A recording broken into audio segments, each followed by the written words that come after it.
اعوذ باللہ من الشیطان الرجیم بسم اللہ الرحمن الرحیم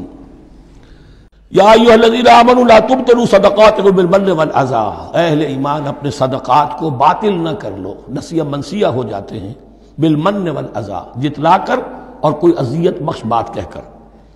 کالذی ينفق مالہ رئاء الناس، ان لوگوں کی طرح، اس شخص کی طرح جو اپنا مال خرچ کرتا ہے لوگوں کو دکھانے کے لیے، دے تو رہا ہے صدقات، چیریٹی ہاؤس، بڑے بڑے ادارے قائم کر دیے ہیں، یہ کہ سب ریاکاری ہے۔ کوئی سرکار دربار میں رسائی کے لیے فاؤنڈیشنز بنے ہوئے، کچھ اپنے وہ ٹیکس بچانے کے لیے، کچھ اور اپنی ناموری، کیونکہ پھر الیکشن بھی لڑنا ہے۔ یہ سارے کام جو ہوتے ہیں اللہ جانتا ہے کس کی کیا نیت ہے۔ لا تبطلوا صدقاتکم بالمن والاذی کالذی ينفق مالہ رئاء الناس ولا یؤمن باللہ والیوم الآخر، جو ریاکاری کر رہا ہے وہ حقیقت میں ایمان نہیں رکھتا اللہ پر اور یوم آخر پر۔ یہ ریا اور یہ ایمان ایک دوسرے کی ضد ہے، جیسا کہ حدیث بار بار سنا چکا ہوں، من صلی یرائی فقد اشرکا ومن صام یرائی فقد اشرکا ومن تصدق یرائی فقد اشرکا۔ جس نے دکھاوے کے لیے نماز پڑھی اس نے شرک کیا، جس نے دکھاوے کے لیے روزہ رکھا اس نے شرک کیا، جس نے دکھانے کے لیے لوگوں کو صدقہ خیرات دیا اس نے شرک کیا۔ ولا یؤمن باللہ والیوم الآخر فمثلہ کمثل صفوان علیہ تراب فاصابہ وابل فترکہ صلدا، تو اس کی مثال اس چٹان کی سی ہے، اس پر کوئی تھوڑا سا غبار، کچھ ریت جم گئی تھی، تو اگر کسی چٹان کے اوپر کوئی تھوڑی سی تہ آ گئی ہو مٹی کی، وہاں آپ نے کوئی بیج ڈال دیے، کوئی فصل بھی ہو گئی۔ فاصابہ وابل، اب آیا زوردار ایک بارش کا چھینٹا پڑا، زوردار بھی پڑا، فترکہ صلدا،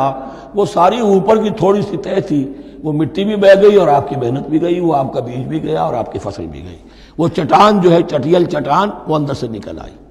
یعنی سب کچھ گیا۔ ریاکاری میں اس کا مطلب یہ ہے مال بھی دیا اور حاصل کچھ نہ ہوا، بیج بھی گیا، اور اللہ کے ہاں کسی اجر و ثواب کا سوال ہی نہیں۔ لا یقدرون علی شیء مما کسبوا، جو محنت انہوں نے کی تھی، اس تھوڑی سی مٹی جو جم گئی تھی اس میں بھی کچھ ہل چلایا تھا، کچھ بیج ڈالا تھا، اب اس میں کوئی قدرت انہیں حاصل نہیں ہے، سب کچھ گیا۔ واللہ لا یہدی القوم الکافرین، اور اللہ ایسے کافروں کو ہدایت نہیں دیتا، راہ یاب نہیں کرتا۔ ومثل الذین ینفقون اموالہم ابتغاء مرضات اللہ، اس کے برعکس وہ لوگ، وہی سائملٹینیس کنٹراسٹ، جب ایک ریاکاری کے خرچ کے لیے وہ ایک مثال دی گئی، تمثیل اور تشبیہ دی گئی، تو اب جو واقعتاً اللہ تعالیٰ کے اجر و ثواب کے لیے خلوص و اخلاص کے ساتھ خرچ کرتا ہے اس کے لیے بھی مثال۔ ومثل الذین ینفقون اموالہم ابتغاء مرضات اللہ، اور مثال ان لوگوں کی جو خرچ کرتے ہیں اپنے مال اللہ کی رضا جوئی کے لیے، خوشی حاصل کرنے کے لیے، وتثبیتا من انفسہم، اور اپنے عزم کی پختگی کے ساتھ، اپنے نفس کی پختگی کے ساتھ۔ کمثل جنت، ان کی مثال اس باغ کی ہے، بربوۃ، جو ذرا بلندی پر ہے، باغ ہے، جیسا کہ میں نے عرض کیا نیچرل باغ کا یہی تصور ہوتا تھا، ذرا اونچائی پر جو ہے پلانٹیشن ہے، ندی بہہ رہی ہے کوئی دامن میں جس سے خود بخود اس کو اریگیشن ہو رہی ہے۔ کمثل جنت بربوۃ، یہیں سے یہ قادیانیوں نے لفظ ربوہ لے کر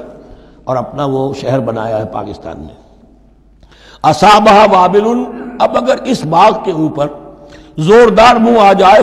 بھی آ جائے، خوب بارش برسے، فآتت اکلھا ضعفین، تو اس کا پھل جو ہے دگنا ہو جائے گا۔ فإن لم یصبھا وابل فطل،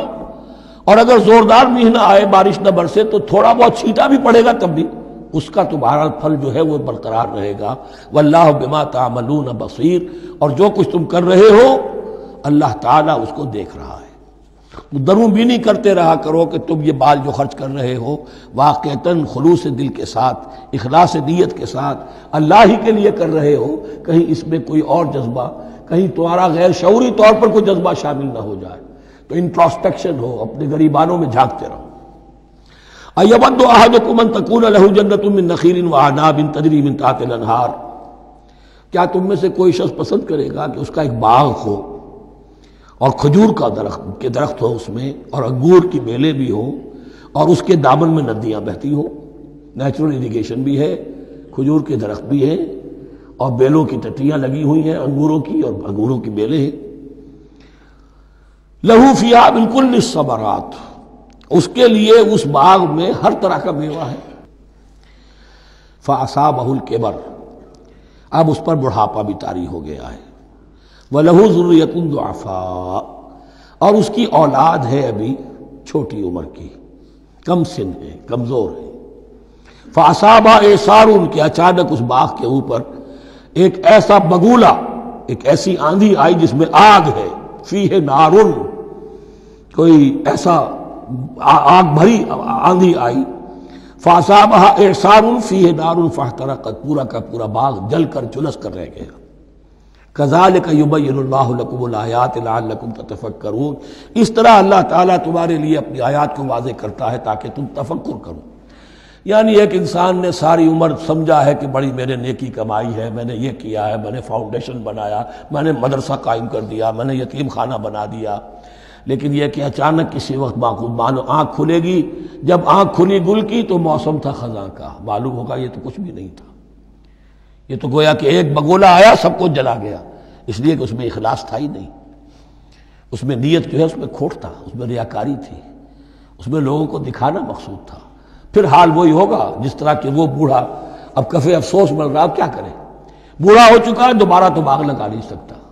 لہذا جب وہ موت آ جائے گی تو گویا کہ اب اس کے لیے موقع نہیں ہے کہ دوبارہ کوئی کام اور کر سکے۔ یا ایھا الذین آمنوا انفقوا من طیبات ما کسبتم ومما اخرجنا لکم من الارض، اے ایمان والو خرچ کرو، اللہ کے لیے دینا ہے، اللہ کے دین کے لیے دینا ہے، اللہ کے نام پر دینا ہے، تو من طیبات ما کسبتم، جو چیز تم نے کمائی ہے اس کی اچھی چیز، پاکیزہ چیز، بہتر چیز، وَمِمَّا أَخْرَجْنَا لَكُم مِّنَ الْأَرْضِ، اور جو کچھ ہم نے نکالا تمہارے لیے زمین سے۔ اب زمین سے ظاہر بات ہے جو بھی نباتات آ رہی ہے،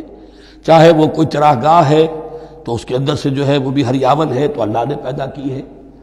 کھیت کے اندر آپ نے محنت کی ہے، ہل چلایا ہے، بیج ڈالے، لیکن یہ کہ فصل کا اگانا تو آپ کے کام ہاتھ نہیں ہے، تو اللہ کے ہاتھ میں ہے۔ تو جو کچھ ہم نے نکالا ہے تمہارے لیے، وَمِمَّا أَخْرَجْنَا لَكُم مِّنَ الْأَرْضِ وَلَا تَيَمَّمُوا الْخَبِيثَ مِنْهُ، اور اس میں سے ردی مال کا ارادہ نہ کرو، تنفقون، کہ اسے خرچ کر دو، زکوٰۃ دینی ہے، عشر دینا ہے، تو جو ردی چیزیں ہیں، اب بھیڑوں بکریوں کا غلہ ہے، ان میں سے اتنی بکریاں نکالنی ہیں، اتنی بھیڑیں ہیں، تو اب جو ذرا کمزور ہیں، لاغر ہیں، بیمار ہیں، نقص والی ہیں، گنتی پوری کرنی ہے نا۔ اسی طریقے سے عشر نکالنا ہے تو گندم کا ڈھیر لگا ہوا ہے، اس میں سے کہیں بارش پڑ گئی تھی، وہ نکال دو۔ ولا تیمموا، تیمم کے معنی یہاں نوٹ کر لیجئے قصد کرنے کے ہیں۔ ولا تیمموا الخبیث منہ، کہ اس میں سے جو ردی مال ہے، جو ناپسند ہے، اس کا قصد نہ کرو، تنفقون، کہ اسے خرچ کرو، ولستم بآخذیہ، اور تم ہرگز نہیں ہوگے اس کو لینے والے۔ ایسا بھی تو ہو سکتا ہے کہ تم محتاج ہو جاؤ اور تمہیں ضرورت پڑ جائے، پھر اگر تمہیں کوئی ایسی چیز دے گا تو تم قبول نہیں کرو گے۔ وَلَسْتُمْ بِآخِذِيهِ إِلَّا أَن تُغْمِضُوا فِيهِ، اللہ یہ کہ چشم پوشی کرنے پر مجبور ہو جاؤ، احتیاج اس درجے کی ہو کہ جو بھی مل جائے، ردی مل جائے، اچھا مل جائے، نفیس مل جائے، خبیث مل جائے، جو بھی مل جائے چشم پوشی کرو۔ اس کے سوا آدمی جو ہے وہ اپنے طیب خاطر کے ساتھ جو ہے وہ ردی شے قبول نہیں کر سکتا۔ وَاعْلَمُوا أَنَّ اللَّهَ غَنِيٌّ حَمِيدٌ، پھر دیکھیے غنی کا لفظ، جو کچھ دے رہے ہو یہ نہ سمجھو کہ اسے دے رہے ہو، محتاج کو دے رہے ہو، ضرورت مند کو دے رہے ہو، بلکہ یوں سمجھو کہ اللہ کو دے رہے ہو۔ وَاعْلَمُوا أَنَّ اللَّهَ غَنِيٌّ حَمِيدٌ، جان لو کہ اللہ تعالیٰ غنی ہے اور حمید ہے۔ حمید یعنی اپنی ذات میں خود محمود۔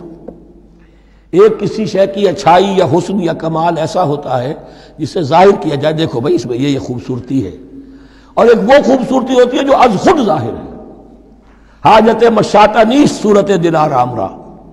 تو اللہ تعالیٰ اتنا ستودہ صفات ہے، اتنا محمود ہے اپنی ذات میں کہ وہ خود بخود محمود ہے، اسے کسی حمد کی حاجت نہیں ہے، از خود محمود ہے۔